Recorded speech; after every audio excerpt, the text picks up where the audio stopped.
What is up, YouTube? Flying Lucha Brothers here. We are here to show you guys an Evilswarm deck profile. I know it's a really boring deck to look at, but I just want to show it because I want to upload something. I'll be honest here. I just want to upload something, and it is a really fun deck. It could be competitive. It really depends on the meta, though. As of right now, it's not that good, but it's a good road deck to play. And if you're really bored, pick it up. You could probably get it like under 40 bucks. 40 bucks. Come on, guys. Alright, let's get started. 3 Kirks. Actually, I'm going to show them like this. 3 Kirks because of the stupid glare. 3 Kirkions. They're your main XYZ guys. They go into Ophion. If you open up with them, always keep one in your hand. Just because you don't really want to use them with like caster because it would be a big waste, you know. But that's just my opinion. He's good. He's gonna be your best Evilswarm monster in my opinion. Alright, 3 casters, Rota targets. They could normal summon again. When he gets normal summon, he's just good because you can Rota it. Just so good. 3 Heliotrope. The 1950 beater. I guess I'll work pretty much anything nowadays. You could Rota, oh, you can't Rota for it, but you could unexpected die to bring out the dead one. That after using Rescue Rabbit, you're gonna have one dead one in your deck, and the unexpected die is gonna get. You could use unexpected die to bring out the dead one, which is good. You know, unexpected die kind of boosts up this deck a little bit. But this deck does still have some problems against a lot of meta decks today, such as Cleese. Alright. 3 Magigora, I guess the Cyber Dragon of the deck. Just speed up your Ophion process, I guess. Alright, here's a personal preference. 1 Salamandra and 1 Thunderbird. You can switch the other Thunderbird for you can switch the Salamander for Thunderbird, but it's really up to you. You know, Evilswarms, they don't have that many monsters. They don't really have that many great monsters, and these are sadly the other Evilswarms that are decent. Thunderbird is decent. It doesn't do much besides just, you know, runs away and comes back, runs away and comes back. The Salamander is good to get rid of, you know, beaters. It's good against. It's pretty good against Cleese. If you guys ever tried it, it's pretty good against Cleese. All right, for the non-Evilswarm monsters, 1 rabbit. Probably your best monster in the entire deck. Open up a rabbit, Ophion turn 1. Easy as that. All right, 3 of these guys are so halberds. You could Roto for them. You open up with them, great. They have a Cyber Dragon effect, I think.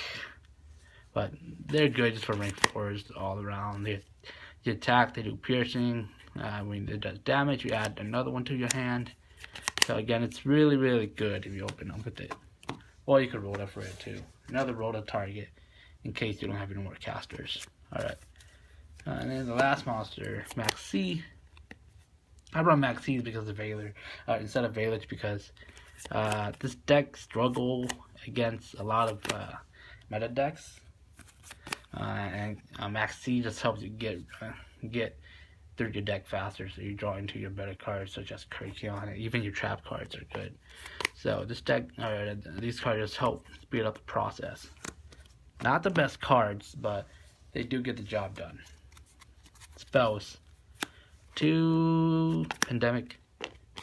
You don't need to run 3. You could run. You could side the other. You could side the third one. I side the third one. To be honest, I don't think you need to play more than 3 or more than 2, I should say, because it just sucks opening up double Pandemic, and you're like, what the hell, you know? And that happens a lot. It happens more than often. So you don't want to open up 2 Pandemics, even 3 Pandemics.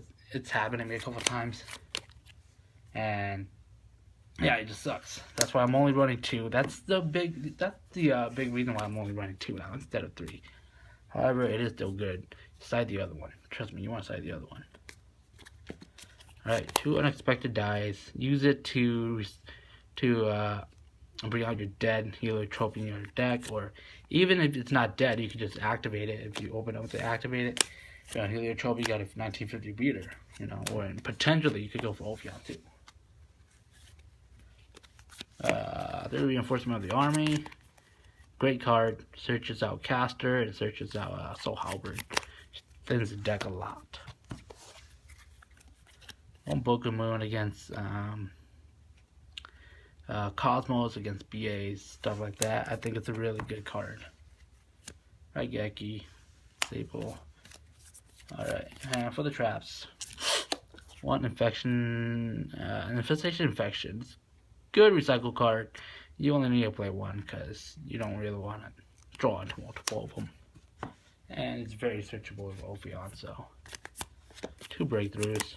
Personal preference. Breakthrough or Phoenix Chain. It's really up to you. I think breakthrough skill's fine. No, if you have Phoenix Chain and you like Phoenix Chain, swap them for Phoenix Chains. 2 Mind Crush. You play Mind Crush to keep up with the meta. Just because this deck doesn't really have an answer to like searching. You know, like they don't really have an answer to just Necross, just searching all the time. They don't really have an answer to, you know, I guess Cosmo Town or even Cleese, you know. So it's good all around, I guess, in any decks. But I feel like Evilswarms really need cards like Mind Crush. 1 Bottomless for Cleese.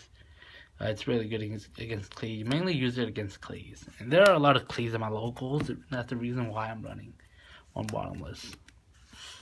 2 Mirror Force. You can swap them out for Deep Prisons, but I feel like for a rogue deck, Mirror Force might be a little bit better.